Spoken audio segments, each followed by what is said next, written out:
Subject of holsters leads me into what I believe to be the most important piece of gear you can buy for a collapse situation or scenario. A high quality battle belt. After society falls apart, it is going to be vital to your safety to carry a weapon on you at all times. This does not mean leaning your rifle against a tree 20 yards away while you garden. You may not have time to reach it if a starving, desperate person appears out of the edge of the woods suddenly. I would even take this a step further and recommend every late teenage and adult member of your group be armed at all times. The minute you get lazy in this area will likely be the time that a bad situation arises where you need to protect yourself. Can you get by with a simple outside the waistband holster and spare mag on your support hand side? Sure, but it will not be the most comfortable way to stay armed. A good quality pistol belt will support the load a lot better and allow you to carry more gear and a relative comfort. On my battle belt, I carry 2 spare pistol mags, 2 spare rifle mags, my pistol holster, and my trauma bleeder kit. I also have a dump pouch in the back, which is optional.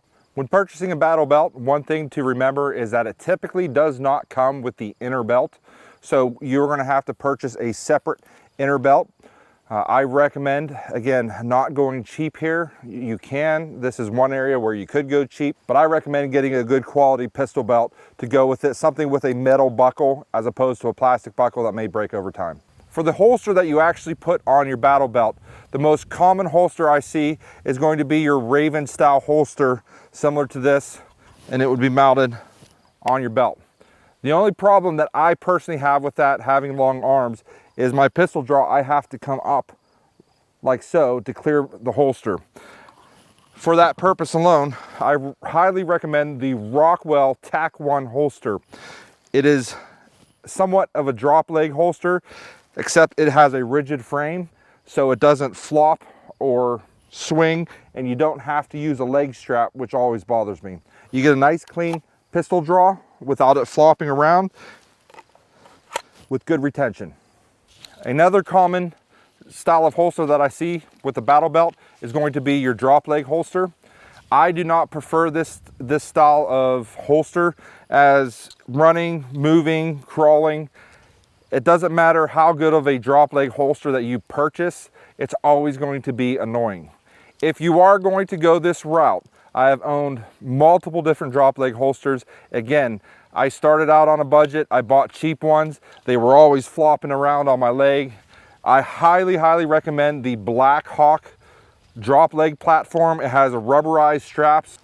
They kind of grip your pants and they don't ride up on you. I highly recommend this style of drop leg platform, the Black Hawk. On the subject of plate carriers, I prefer a very minimalistic plate carrier. I do realize that some people like a larger plate carrier with the large cummerbunds. I know this plate carrier may look a little silly on me. I'm a large guy, I'm 6'4". I prefer it as small and compact as possible. The reason behind that is so I can wear a battle belt as well.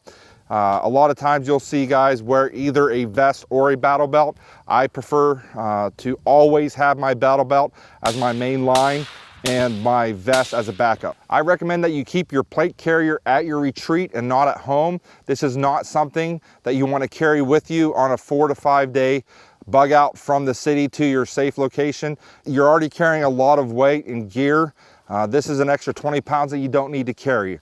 As long as you take off and you leave town immediately and you're not leaving town under duress or when there's riots and looting going on, you should be okay, and there's no reason for you to wear a plate carrier on your journey. It's very important when purchasing a plate carrier that you buy quality. Make sure it is stitched very well. The weight of steel plates, which I'll discuss here in a moment, could easily tear through a plate carrier over time if you buy a cheap one. I don't recommend Condor or any of the cheap brand names.